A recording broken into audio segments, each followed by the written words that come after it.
Thank you all for joining us for our SICSS-Howard Mathematica Lunchtime Talk with Rabiu Alhassan from FactSpace West Africa and Raymond Lee from FakeNet AI.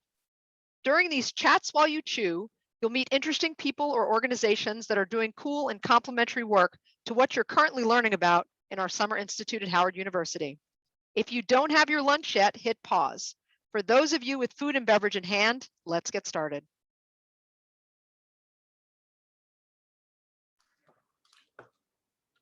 Thanks, Nanette. Hello, everyone. I'm Raymond Lee from FakeNet AI. Joining us also today is Rabiu Alhassan from FactSpace West Africa. And we've partnered on a project to detect deepfakes to restore media trust. Deepfakes are a significant threat, and few enterprises or individuals are prepared.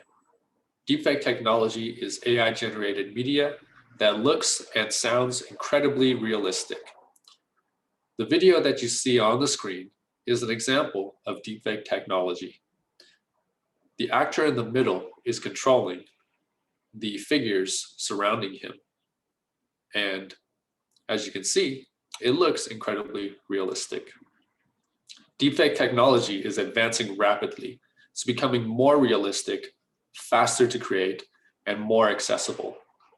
It used to require coding skills and thousands of hours of compute time to create a deepfake. Now you can simply download an app and create a deepfake in minutes. This is a problem because deepfakes are a powerful weapon for fraud, defamation, and disinformation. I'll walk through an example of a few different types of deepfakes, starting with the Tom Cruise deepfake. This is a face swap deepfake in which the original actor's face is replaced. I'll play a clip. What's up? What's up, TikTok? You guys cool if I play some sports?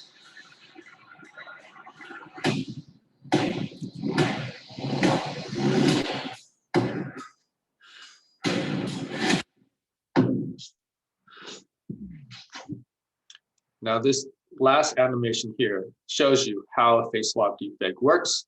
The actor in the middle, the original actor's face is replaced with Tom Cruise's face through machine learning technology.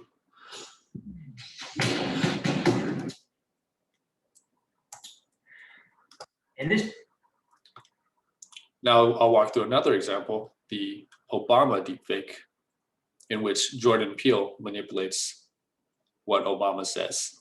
This is a face-to-face deepfake in which the original actor's face is reenacted by the manipulator, and in this case, it's Jordan Peele. The search for stories is on, out there, in your world. So creators, wherever you are, with all that you hold, tell us, what's a story only you can tell? What's your great story? Okay, apologies for that ad. Now, see, okay, now on to the real demonstration of the Obama deepfake. I would never say these things, at least not in a public address, but someone else would.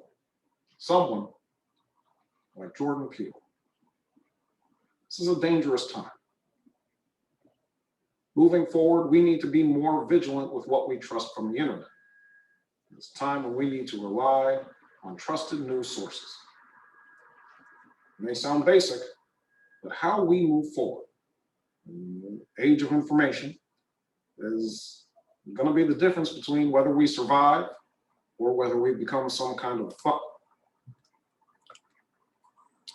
Okay, and as you can see, Jordan Peele is controlling Obama's face movements, and this is a deepfake generated through machine learning technology as well. Essentially, facial landmarks for both actors are identified, and the manipulating actor Jordan Peele can then manipulate the facial landmarks on Obama's face to create the deepfake.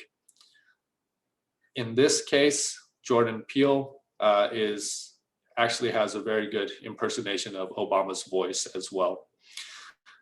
In the previous video of Tom Cruise, that actor also had a great impersonation of Tom Cruise's voice. We're entering it.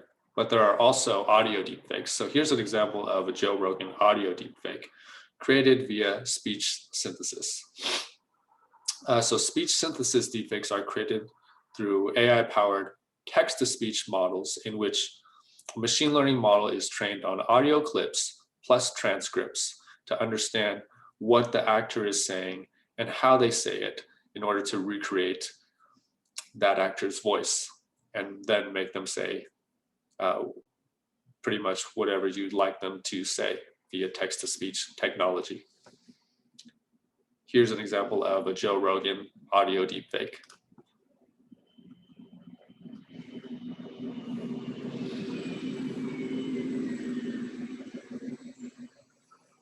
Friends, I've got something new to tell all of you. I've decided to sponsor a hockey team made up entirely of chimps. I'm tired of people telling me that chimps are not capable of kicking human ass in sports. Chimps are just superior athletes. And these chimps have been working out hard. They're throwing kettlebells, battle ropes, everything. I've got them on a strict diet of bone broth and elk meat. And as you can tell, if you've heard Joe Rogan's voice before, it sounds pretty realistic.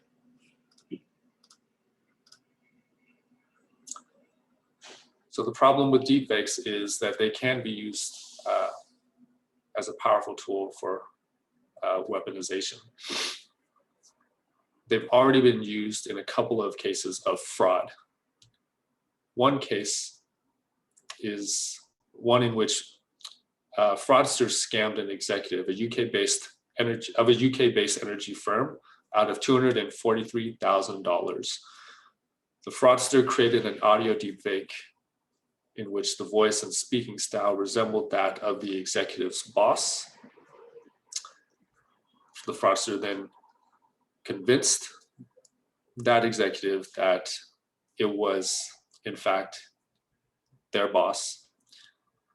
The executive then wired $243,000 to the bank account of the scammer. Another chilling case is in which a plaintiff presented synthetic audio as evidence in court. So there was a child custody case in the UK in which a parent presented synthetic audio of the other parent making a series of violent threats and presented that as evidence. Fortunately, there was an evidence trail left in the metadata of the audio file, and forensics analysts were able to determine that it was a fake audio clip. In the future, that evidence trail may not be present, and that's where it's important to have deepfake detection technology to combat this kind of threat.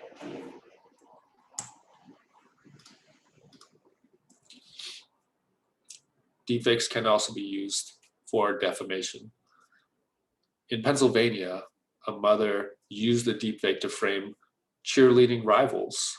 The mother created unsavory deepfakes of the rival cheerleading team members and sent those deepfakes to the team's coach in an attempt to get those cheerleaders kicked off the team.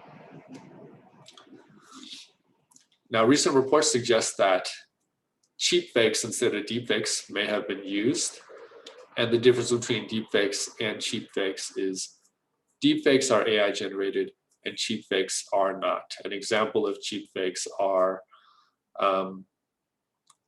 you may have seen some face swapping pictures in the past and they look pretty fake. That is a cheap fake in which somebody just replaces somebody's head with another person's head in a photo, and you can tell it's fake.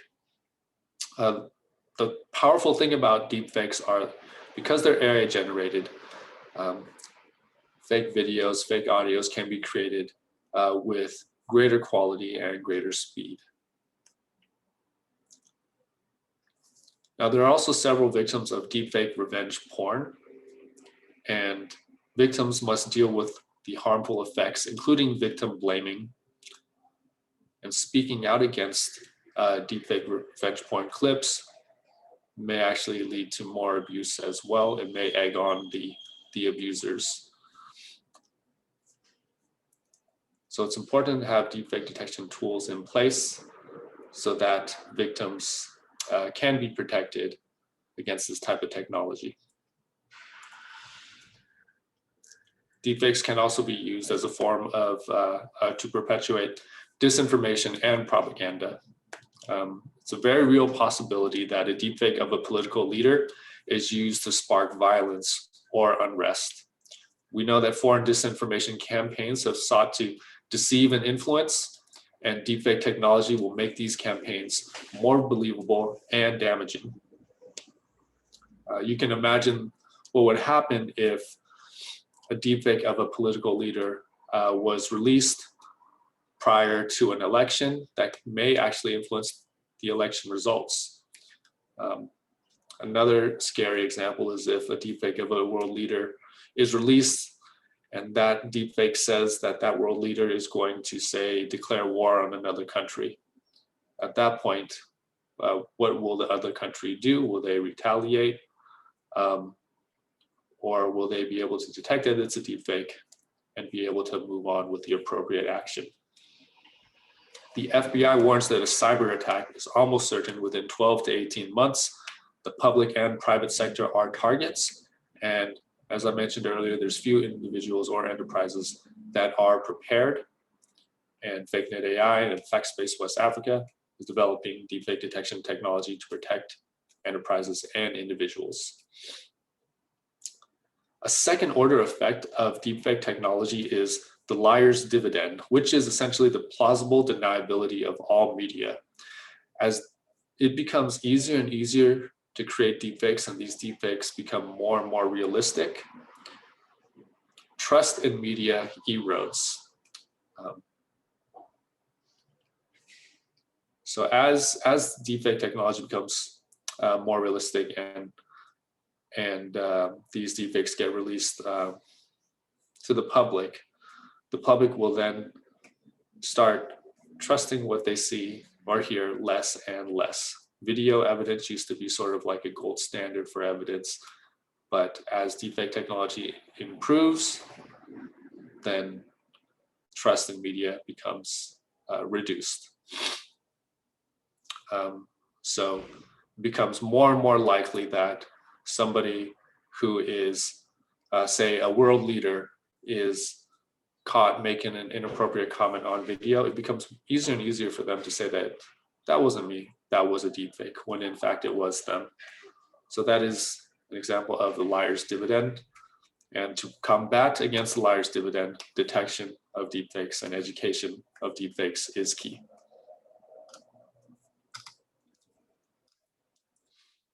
So I'll go through a few ways in which we can identify deepfakes. Some deepfakes are lower quality, and in lower quality deepfakes, you can actually detect deepfakes with the human eye. One way to detect deepfakes is through water splotches. From left to right, you can see that there's water splotches in these deepfake images. So on the left image, by the person's ear, you can see the water splotch. By the person's hair, you can see the water splotch, and by the person's ear, you can see the water splotch. So these are abnormal artifacts that are introduced through the deepfake generation process. As deepfake technology gets better and better, these artifacts are reduced. However, there still are deepfakes on the internet in which you can view water splotches, and you can use that as a way to identify deepfakes with the human eye. Another characteristic of deepfakes is background abnormalities. So deepfake generation algorithms are primarily trained on the face, and therefore they neglect how to generate the background. And when that happens, you can see some pretty interesting background artifacts. So on the left image, you can see that the deepfake generated face is in the center, and his companion's face looks as if it's morphed. In the middle photo, upon first glance, you may think that there is a blurry, say, playground in the background, but if you look more closely, you can see that it's probably not a playground. There are features of that blurry image that appear as if it's not like a real structure. Now on the right image, you can see that on the top right, there's something that, upon first glance, you may think that there's a tree trunk or a tree branch, I should say, in the top right. But if you look more closely, it appears that it cannot be a tree branch because tree branches don't have that type of structure. So background abnormalities are another way to identify deepfakes. You can also identify deepfakes through eyeglass defects. So deepfake generation algorithms have a hard time generating symmetrical objects. And I'll walk through a few examples of that. So on the left, you see that the person has Wayfarer type of glasses in which you would expect a bead to be on both sides of the frame. But in this case, the bead is only on one side of the frame, which is not characteristic of these Wayfarer type glasses. In the middle image, you see that the person's temple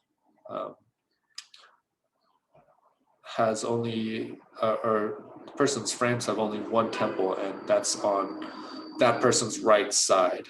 On the left side, you see that there's no temple there, it's missing.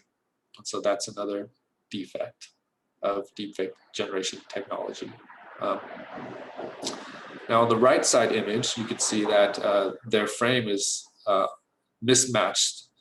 If you look at the person's right side of the frame, there appears to be some sort of like wooden type of design, but then if you look on their left side, that wooden type of design is not there. It's a different type of lens or temple design. So eyeglass defects or defects in symmetry are another way to identify deepfakes. Now, I'll take this time to ask the audience their thoughts on which one of these images is a deepfake.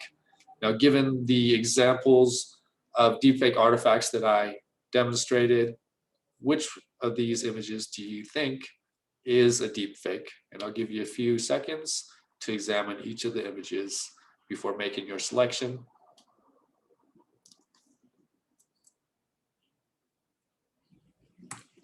Now, if you guessed the one on the right, you are correct. And as called out by the red arrow, you can see that there are water splotches on the person's right side of their face or hair. So there are also automatic detection methods powered by machine learning that are used to detect deepfakes. And these methods score over 90% accuracy on the benchmarks that they've been tested on. So there's two types of automatic detection methods, automatic machine learning detection methods. And those are high-level methods and low-level methods. And I'll go into each of those methods. So there's high-level methods in which you can identify semantically meaningful features to determine whether or not the video that you're looking at is a deepfake. One thing you can do to, one method is looking for head and facial movement signatures. So the way that a person tilts their head, swivels their head, and moves their facial features concurrently is a way to identify sort of that person's unique signature. And you can use their unique head and facial movement signature to determine whether or not the video that you're looking at is actually the person that you think it is, in this case, Obama, or somebody else. And so on the top left, you can see an image of Obama's eyebrow lift intensity measured over time. You can couple this measurement along with the degree of their head tilt, head nod, and correlate all those features together to identify their signature and use that to identify whether or not a video you're looking at is actually them or not. Another high-level detection method is using phoneme and viseme mismatches. So on the bottom left is a table of phoneme and viseme matches, and essentially you can see that these images are labeled, the sounds that are made and the corresponding mouth movements are listed in this table. And deepfakes generation tools have a hard time matching these phoneme and viseme method, or matching the phonemes and visemes correctly. And so what you can do is you can identify these phoneme and viseme mismatches to determine whether or not what you're viewing is a deepfake. So for example, on the top right of this chart, you can see MVP, and you can see that the mouth is usually closed when making that sound. And then if you look at a video and you see that the mouth is, say, open while that sound is being made, then you've identified a phoneme and viseme mismatch, and you can use that as evidence to show that there is a mismatch there, and perhaps what you're viewing is a deepfake.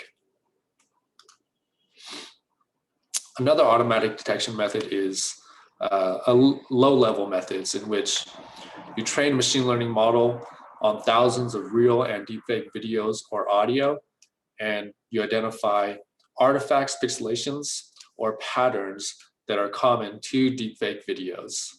Some of those artifacts are the ones that I mentioned earlier, such as the water splotches. If you look at the pictures on the top here, those are also examples of artifacts or pixelations that are introduced through the deepfake generation process. And so if you train a machine learning model on thousands of deepfakes and thousands of real videos won't have these pixelations, deepfakes will, and the machine learning model is able to identify deepfakes through these artifacts. Now, these are lower quality deepfakes in which these artifacts are actually perceptible, but in higher quality deepfakes, these artifacts or patterns may be imperceptible. And that's why it's important to use an automated method to detect deepfakes. On the bottom of on the bottom here, you can see images of spectrograms of synthetic audio on the left and original audio on the right. And you can tell just by looking at these two spectrograms that the synthetic audio on the left has more inconsistencies in pitch and volume than the original audio on the right. And you can then train a machine learning model on thousands of spectrograms of real audio and synthetic audio. And machine learning model is able to detect these differences to conclude whether or not audio is a deepfake. So deepfakes can cause a lot of harm if they're released on social media or on news media. And fact-checking organizations such as FactSpace West Africa are well equipped to combat deepfakes that are released through news media or social media because they've built trust. They've built an audience that trusts them, and they will be able to debunk a deepfake should a deepfake be released to social media or news media. And this is our team that's working on this threat. So I'm Raymond Lee. I'm CEO of FakeNet AI. I have a master's in data science from UC Berkeley, 10 plus years of industry experience, and I've raised 100K in funding. Jay is the VP of R&D. He has experience as a postdoc at UC Berkeley and has written 35 plus AI publications. We also have research and engineering affiliates from world-renowned UC Berkeley organizations such as Berkeley AI Research, Machine Learning at Berkeley, and Sitarja Center for Entrepreneurship and Technology. And we've partnered with FactSpace West Africa to equip them with deepfake detection capabilities and therefore combat deepfakes that are released in Africa. And I'll take this time to introduce Rabiu Alhassan. Thank you very much, Raymond, for handing over to me. So basically, I'm Rabiu Alhassan. I'm the founder of FactSpace West Africa, a non-profit social enterprise committed to tackling misinformation, disinformation, and propaganda across the West African sub-region. So some brief about FactSpace West Africa. We are a non-profit social enterprise, as I mentioned. We focus on tackling misinformation and propaganda. And we have launched our first project. The project was launched in Ghana, which is one of the 17 West African countries with a population of more than 30 million out of the more than 400 million people that populates the West African sub-region. Since 2019, we've been involved in a number of sub-projects, which would include what we all know with regards COVID-19, the infodemic that came with it. We've also been working on tackling election misinformation during the 2020 Ghanaian presidential and parliamentary elections. So I'll be hitting more on that in subsequent slides. Next slide. So some gist about how we've operated since 2019 when the project was launched. We've since become IFCN verified, IFCN being the International Fact-Checking Network Code of Principles. So it's a global media metric standard that we've signed onto. We've received in excess of $40,000 grant support from a variety of partners, including the Shuttleworth Foundation, the French Embassy, the European Union through Article 19 and Medan, plus other supports from other organizations. We've since represented on the Global Facts, which is a global fact-checking conference that brings together fact-checkers across the world. We presented our efforts to tackle COVID-19 misinformation last year. We've also represented at the Africa Investigative Journalism Conference, presenting our work tackling COVID-19 misinformation. Our partnerships range from the current COVID-19 Alliance, which involves bringing together close to 100 fact-checking organizations around the world under the IFCN COVID-19 Alliance, helping tackle the infodemic that came with the pandemic. It's published in excess of 10,000 debunks or fact checks and has been nominated this year for the Nobel Peace Prize. We are also part of the new WHO-hosted network, which is the Africa Infodemic Response Alliance, which brings together about 15 organizations helping tackle COVID-19 misinformation.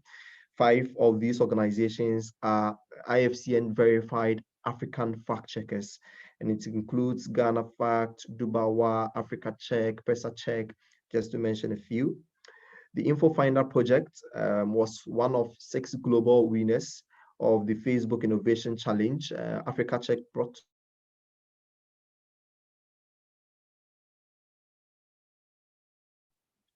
my apologies.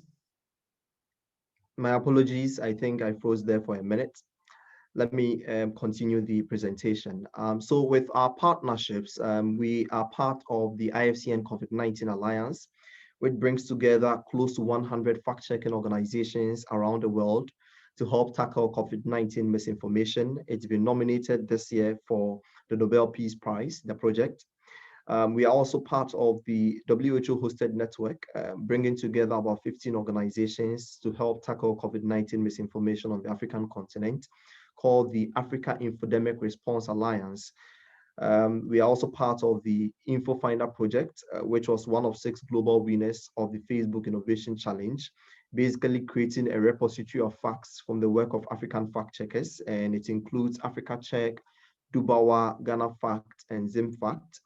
Ahead of the Ghanaian election last year, December 2020, Ghana Fact also created a fact-checking network, which brought together more than 100 fact-checking organizations, more than 100 journalists actually, drawn from about 35 media organizations spread across the 16 regions of Ghana to ensure we are able to tackle misinformation both online and offline.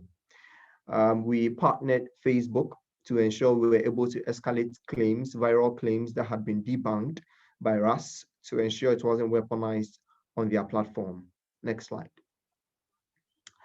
The Ghana project. So Ghana in West Africa is seen as a relatively stable democracy.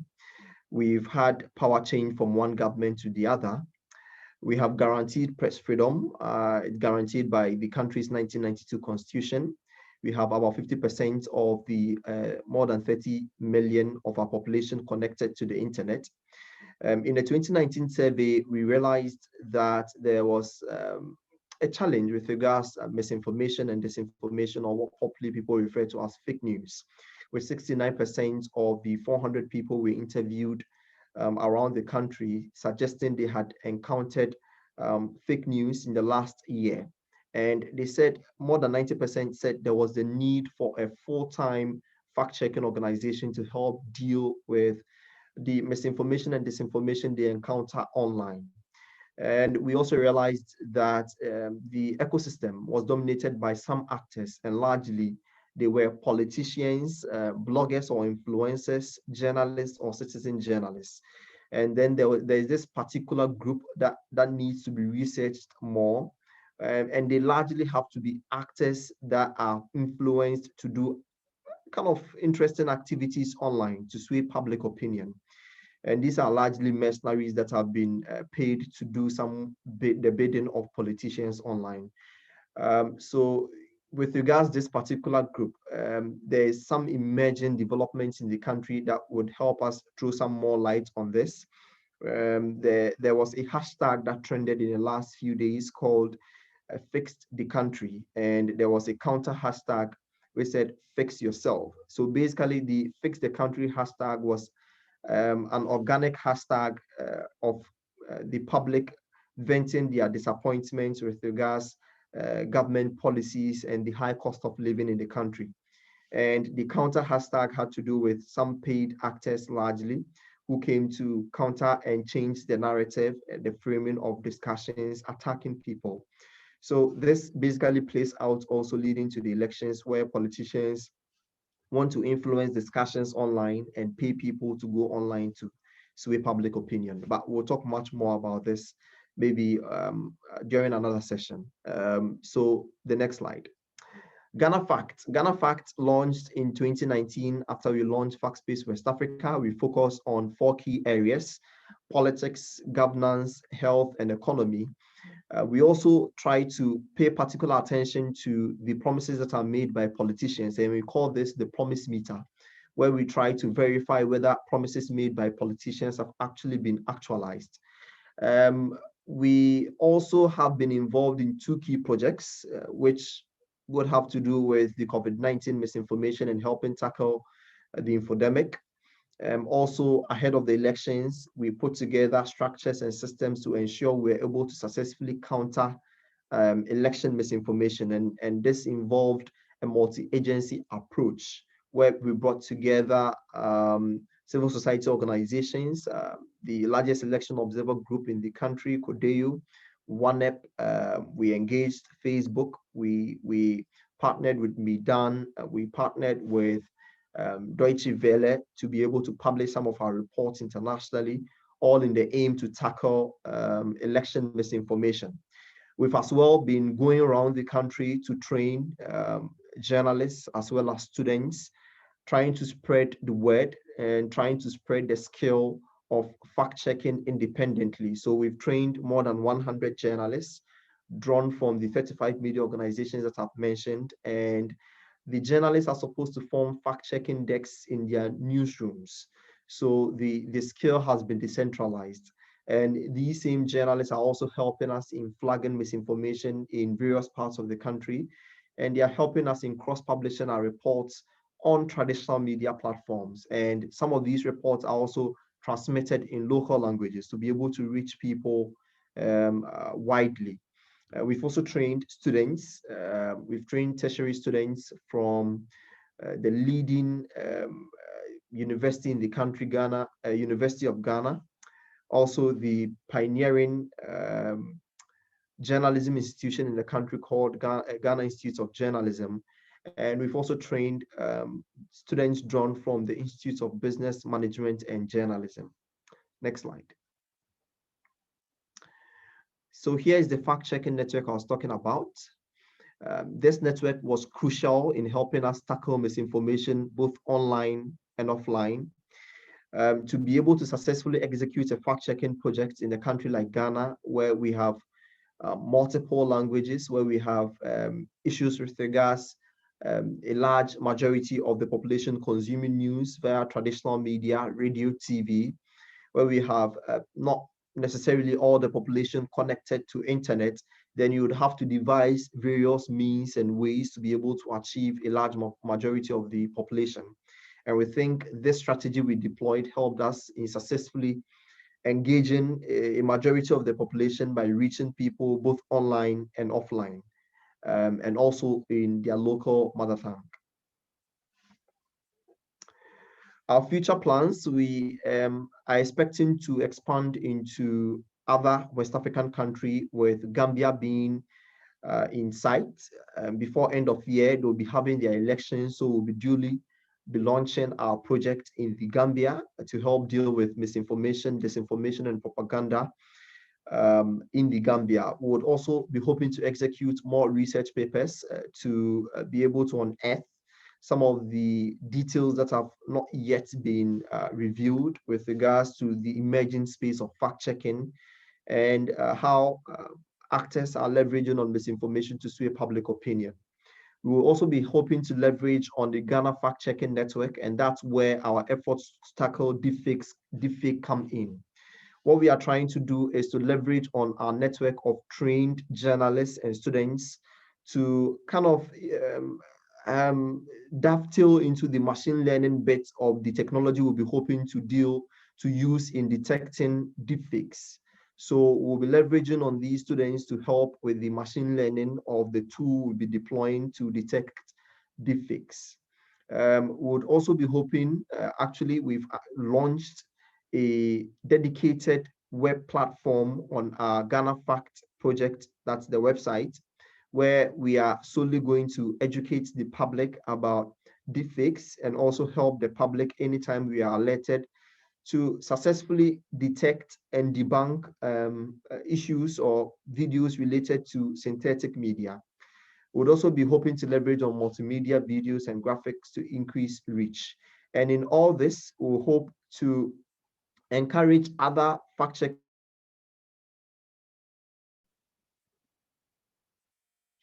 Apologies again. I had a short challenge with my internet, but let's get on with it. So we'll also be hoping to leverage on multimedia videos and graphics to increase reach online. We are largely a web-based platform trying to engage people digitally.